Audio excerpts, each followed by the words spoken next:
Thanks for being here. I'm Tim. I'll walk you through why if we carry on the current trajectory to 3 or maybe 4 degrees of warming later this century, then we'll definitely be in a national emergency because we'll be at a high level of likelihood of crossing a tipping point in the climate that will make this country a very different place and less habitable place to be. And that we've only really got one credible way out of that kind of risk and trouble. If you're wondering what a tipping point is, you could just lean back on your chair to that balance point where you know that a small change is going to make a big difference to your state or your fate. There'll be a self-propelling change from one stable state of the system to another. What I'm doing in the little movie here is a bit more subtle. We've got a system that's got 2 different stable states like the chair. It's in the one on the left, but we're forcing it in a way that that initial state gets less and less stable, less resilient, until at some point some strong amplifiers in the system support a self-propelling change from one state to another. What are the qualities of that tipping point change? Well, it's pretty abrupt, as you can see. It's self-propelling. I didn't have to keep forcing the system. It would just carry on under its own momentum. And it's pretty difficult to reverse once it's underway. Now, tipping points can happen in all kinds of complex systems, including the climate and the economy and societies. There's a bunch of tipping points in the climate that I've spent 20-odd years kind of documenting and telling everybody about. There's plenty, sadly, of evidence that as we'll see, that we're heading towards several of these tipping points. They also interact. We're living in a beautiful, complex, almost living Earth system where tipping one thing can affect the likelihood of tipping another. And unfortunately, this system is wired up in a way where it's more often the case that tipping one thing makes tipping another more likely. So we've heard about unprecedented warming of the Arctic.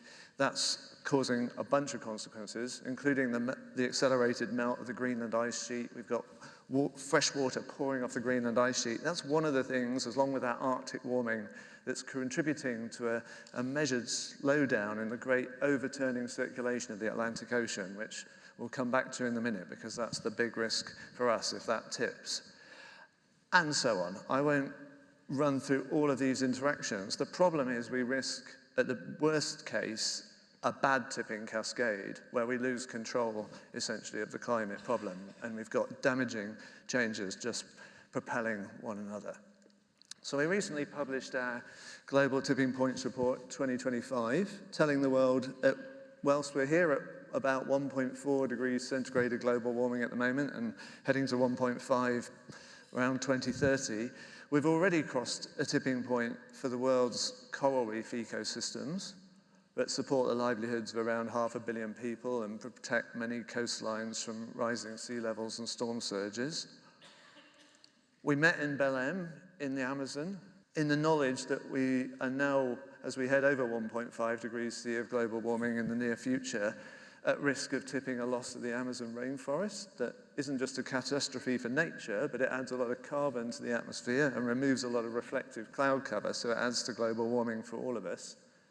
But I want to concentrate on the things that are in the middle, some big risks we're already running of tipping points where we'd essentially stop 2 key parts of what a process we call the formation of deep water in the North Atlantic Ocean. And then this causes ultimately a tipping point and a thing that we esoterically call the Atlantic Meridional Overturning Circulation, or AMOC for short. But you really want to know about this, so just remember the acronym AMOC. We've all heard of the Gulf Stream, and hopefully you recognize that as part of the red warm water flow heading northeastwards across the North Atlantic. But you can see it's part of this bigger loop, a sort of red to blue loop, which is the great overturning, we call it, circulation of the Atlantic. So this red thing is a surface current heading northwards, transporting masses of heat to where we are and giving us our nice, mild, equable climate, especially winters. But you see, either side of Greenland, something happens called deep water formation. Those waters that are heading north, they're losing heat and they're evaporating fresh water to the atmosphere. That makes them colder and saltier and therefore denser. And either side of Greenland, they get so dense that these waters sink from the top of the ocean to thousands of meters down. And that propels the blue path, which is cold water heading back thousands of meters down in the bottom of the Atlantic and closing the loop. If you lose the deep water formation, you can tip off this great overturning, and I'll show you in a minute what that will do to our climate. We already know this circulation is weakening. We know it's switched on and off without human activities 25 times during the last ice age. We know the dramatic changes in climate that wrought to our part of the world. And unfortunately, this circulation can pass and does pass a tipping point in a bunch of the state-of-the-art climate models that we run. I'll just show you an example of one of them. In this one, it's happened at around 2 degrees centigrade of global warming.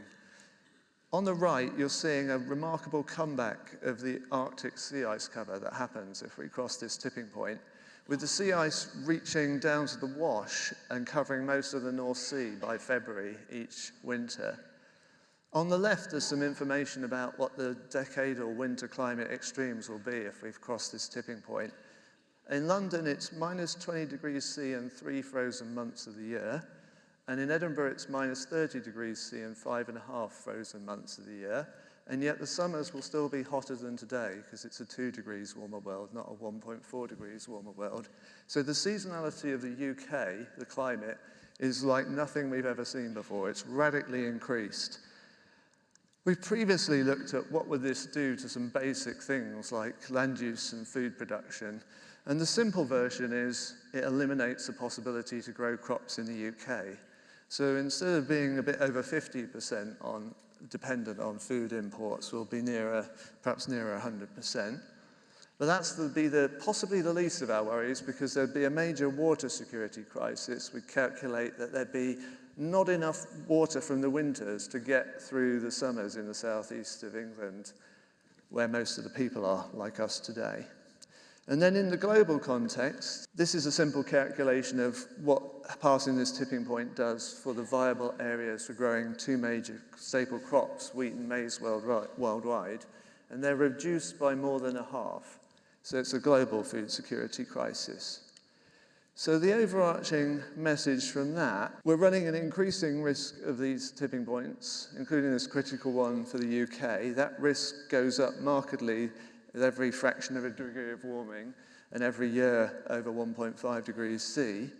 So we've got to do everything in our power to limit the amount of time we spend over 1.5 degrees C and the amount of temperature we go over 1.5. My closing case to you is going to be that requires a radical acceleration of action towards zero emissions. And the only way we can really convince ourselves that that's credible is if I can convince you that there are also what I call positive tipping points, where the change towards zero emissions technologies and behaviors can itself become self-accelerating. So it's just like the original movie. There are different stable states of the economy and society. We're in this predominantly fossil-fueled state of the economy, but we can all picture a different economy and society powered by clean, renewable energy and a bunch of other things besides. There's certainly a barrier or a hilltop between those two states, but we've already seen how in some sectors and in some nations, how actions, including policy actions, can lower the hilltop, can destabilize the fossil fuel status quo, and can activate amplifiers within the system that then create a self-propelling change from the old emitting, dirty way of doing things to the clean, low emissions way of doing things. And we've done that in the UK. We've done it in the power sector, at least. So the black line is coal burning contribution to UK power electricity production. At the peak in 2012, we got 40% of our electricity from coal burning. How much do we get today? 0, because we've shut the last coal burning power station. Woo! Yeah. How did that tipping point happen? Well, we had a Climate Change Act and a cross-party consensus and a commitment and incentives to do the rollout of new renewables, the green, the blue, the yellow here, that now give us more than 40% of our electricity. But the falling off the cliff for coal burning also happens because something called a floor price on carbon was levied just on the power sector with the promise from the government that it would only be ever stepped up over time, and it was a pretty modest price, but it was enough to make coal burning become unprofitable. Then people start withdrawing investment from it, which makes it even less profitable, and you get a self-amplifying tipping point. In the global context, clearly we need to do more than just positively tip to clean energy. The power sector is about a quarter of global emissions. We need to tip things like home heating that we've heard about. We need to electrify personal transport and goods transport. There's 4 sectors there: power, cars, if you like, trucks, home heating. In state-of-the-art modelling, we model 72 world regions, hundreds of different technologies, the coupling between sectors, the way that feedbacks are reinforcing change between the sectors.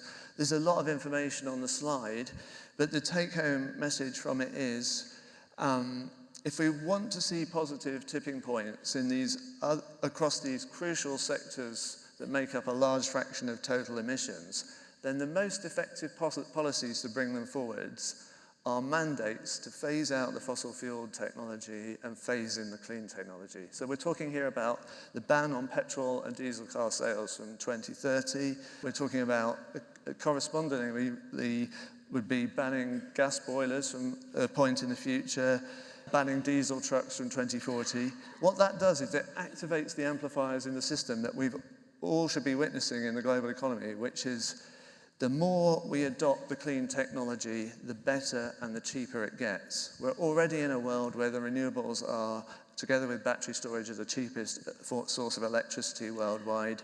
Electrification of transport is rapidly becoming the cheapest and the best option. We need the policies that bring forward the positive tipping points that can accelerate us out of trouble. So it's a narrative of kind of from emergency or peril to prosperity. This message is, I think, fairly easy to summarize. I think I've shown you the risks we're running, both in a global and in a national sense, of crossing some tipping points in the climate. And I've emphasized this tipping point in the Atlantic Ocean circulation. I probably should have told you that if we go anywhere near 2 degrees centigrade, then the odds of crossing that tipping point are definitely worse than Russian roulette, which is 1 bullet out in the 6 canisters of the gun. And that tipping point will be at least as likely as not if we go anywhere near 3 degrees of global warming. So we have to limit warming, or do our bit to limit warming globally if we want to limit that, I think, emergency risk for the UK. And we need civil society, us, and policy working together to trigger the tipping points, the positive tipping points that can limit that risk and accelerate us to a clean and more prosperous future together. Thank you very much.